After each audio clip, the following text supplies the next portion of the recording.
Ang pagsalakay ng mga Moroccan sa Spain ay halos tinanggal na ang kahit anong katinuan na akala ng kaliwa ay meron sila tungkol sa kanilang open border policy. Bumaliktad lang ito laban sa kanila. Mayroong alitan na nangyayari sa loob. Lumilitaw na ang iba't ibang uri ng magkakasalungat ng mga pulisya. Kung mali ang nangyari sa Morocco, bakit ang nangyayari sa UK at sa iba pang bahagi ng Europa ay tama? Paano? Ipaliwanag mo nga. Kung sinasabi ng Korte Suprema ng Espanya na hindi mo maaring pilitin ang sinumang pumasok sa teritoryo ng Espanya na bumalik sa Morocco, bakit si Pedro Sanchez ay masayang nagsasabing lahat sila ay nakabalik na? Balinaw na hindi naman lahat sila ay nakabalik. Kitang-kita mo sa mga video na ito, marami pa rin mga Moroccan na gumagala sa mga kalsada ng Ceuta at Melilla. Tingnan ninyo ito. Mga unang palatandaan ito ng digmaang sibil, mga kaibigan. Ito ang ibig naming sabihin. Nakakontrol na ang mga Espanyol, pero hindi pa nila kontrolado ang sitwasyon. Inaalis lang nila ang mga tao. Hindi ko alam. Ibig kong sabihin, sino bang mas marami? Tingnan mo ito. Tingnan mo ito. Ano ito? Ano to? Malinaw na hinahabol lang talaga ng mga Espanyol na ito ang mga lalaking iyon. Pero sa huli, magiging desperado din ang mga taong ito at lalaban sila. Tingnan mo ito. Hinahabol sila ng mga Espanyol gamit ang pamalo, kahoy at batuta. Totoong nangyayari ito. Paulit-ulit kong binabanggit ito dahil ang mangyayari sa Espanya ay sinyalis ng posibleng mangyari sa iba pang kanluraning bansa. Maaring malayo ka pa sa zona ng tunggalian. Halimbawa Australia, New Zealand, Canada at Amerika. Mas malayo tayo mula sa gitnang silangan. Ang Europa, dahil sa lapit nito, ang magiging sentro ng kaguluhang ito. Pero huwag mo isipin kahit sandali na hindi aabot sa inyo ang kaguluhang ito. Abot pa rin ito sa atin kahit saan tayo. Oo, maaring hindi tayo ang pinakaapektado. Pero may pananagutan din tayo sa ating mga kapwa Europeo.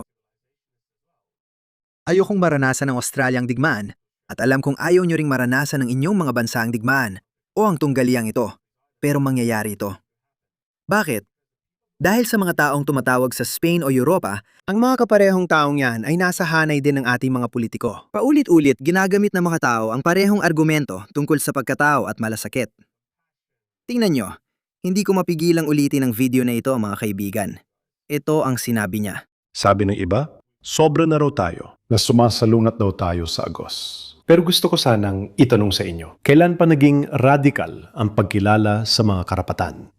Kailan naging pambihira ang empatya? Ang Espanya ay isang mapagpatuloy na bansa at ito ang aming napiling landas. Dignidad, komunidad at katarungan. Para sa mga taong walang pagkakatulad sa kultura ninyo, may Pedro Sanchez din sa bansa ninyo. Sa Australia, meron kaming sina Anthony Albanese at Tony Burke na nagsabi rin ng mga katulad na bagay.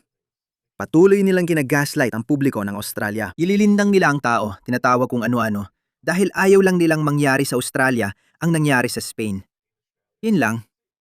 Sa UK, meron kang Andy Burnham, ilalagay ko siya katabi ni Pedro Sanchez. Pero meron ding iba pang dulong kaliwa, mga hindi nasa pamunuan na mambabatas ng labor. Silang hindi pumapayag kina Keir Starmer o Shabana Mahmood na isarang hangganan.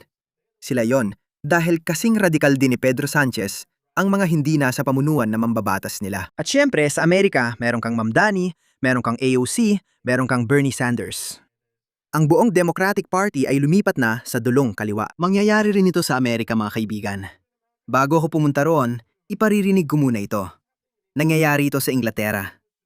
Ano ang dapat mong gawin? Isang bagong video ito ng Briton na babae na nakakita ng maraming lalaking Muslim na nakabanyagang damit at pagalagala sa mga lansangan. Gugustuhin mo kumalis sa bayang yon.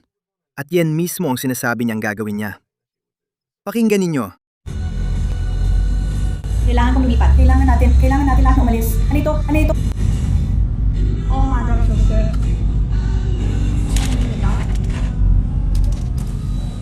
Mga pare, Diyos ko, And then she moves.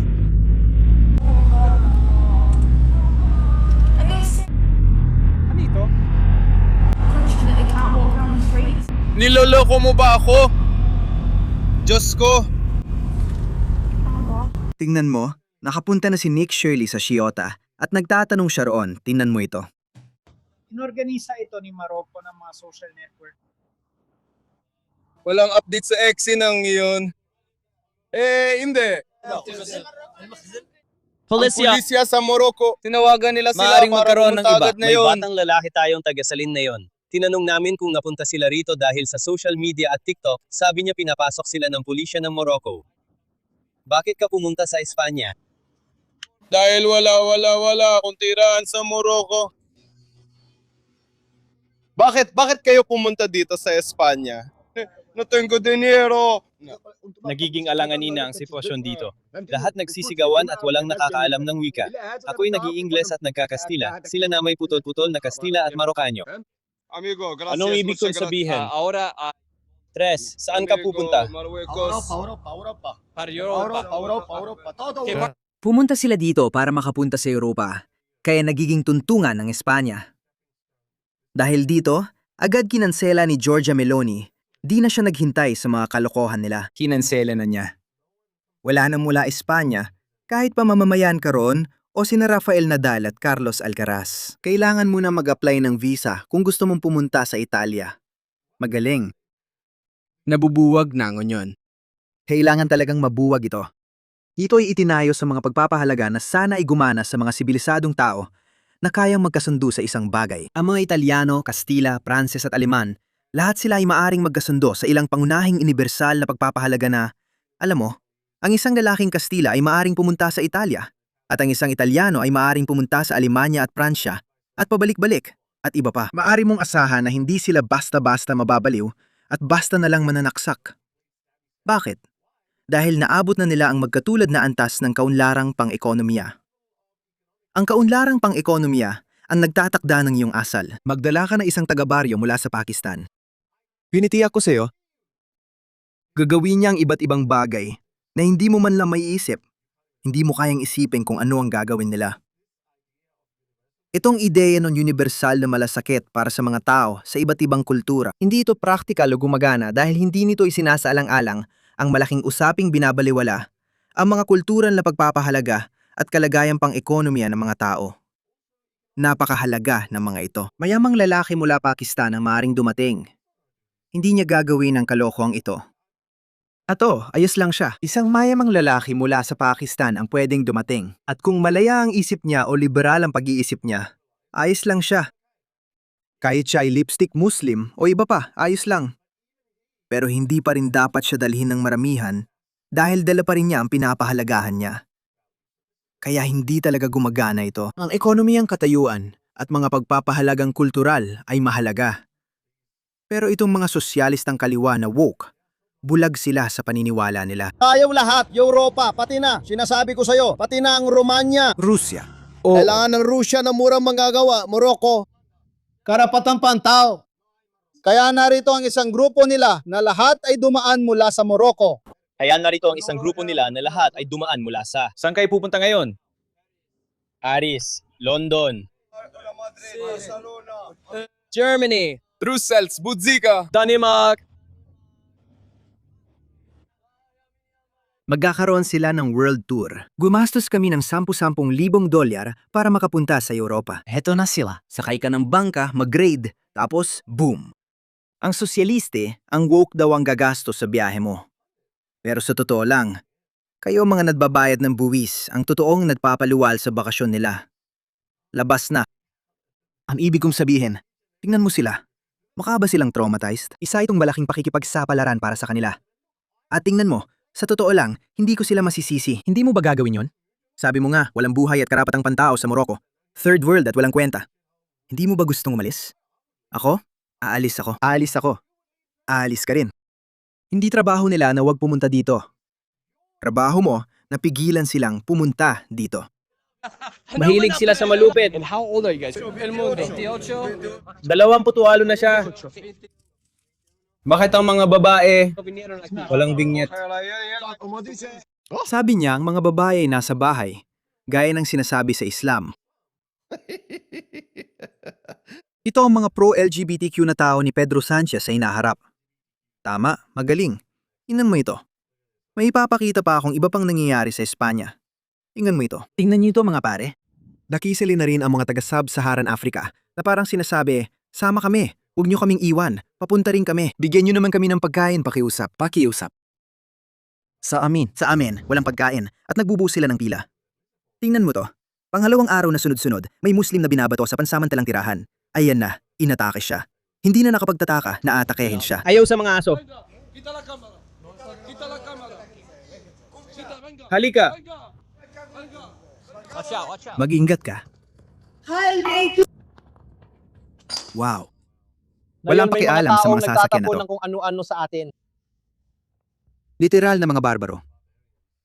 Literal na mga barbaro. May mga bato na siya ngayon, nagtatapon na siya ng mga bato. Putik. Nagtatapon sila ng mga bato. Mga barbaro, mga tol.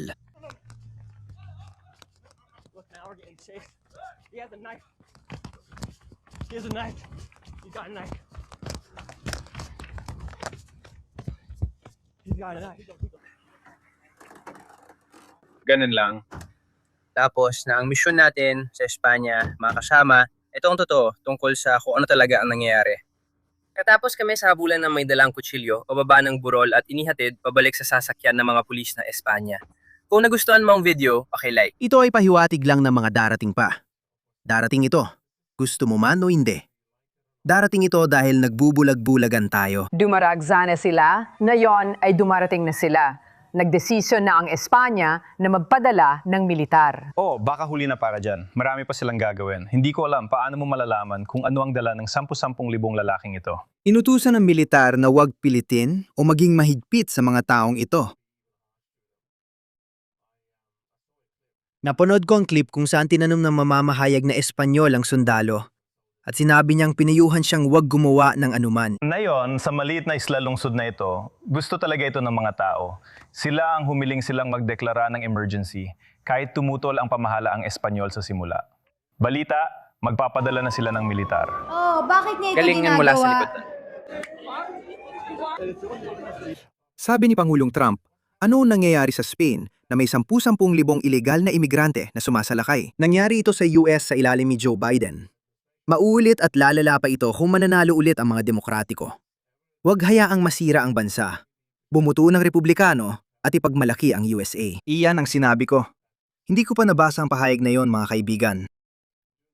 Huwag ninyo akalaing hindi ito mangyayari sa Australia. Hindi ito mangyayari sa Canada o Amerika. Ipinakita natin ang kahinaan at patuloy nila tayong sinasaktan. Gagawin nila ito at darating pa sila. Hindi nila trabaho ang tumigil. Lahat sila ay lumalaban. Lahat sila ay naghahanap ng pinakamainam na paraan para mabuhay. Hindi mo ba gagawin? Lahat tayo gagawa niyan. Trabaho nila yon. At trabaho ng kanluran, napigilan ito.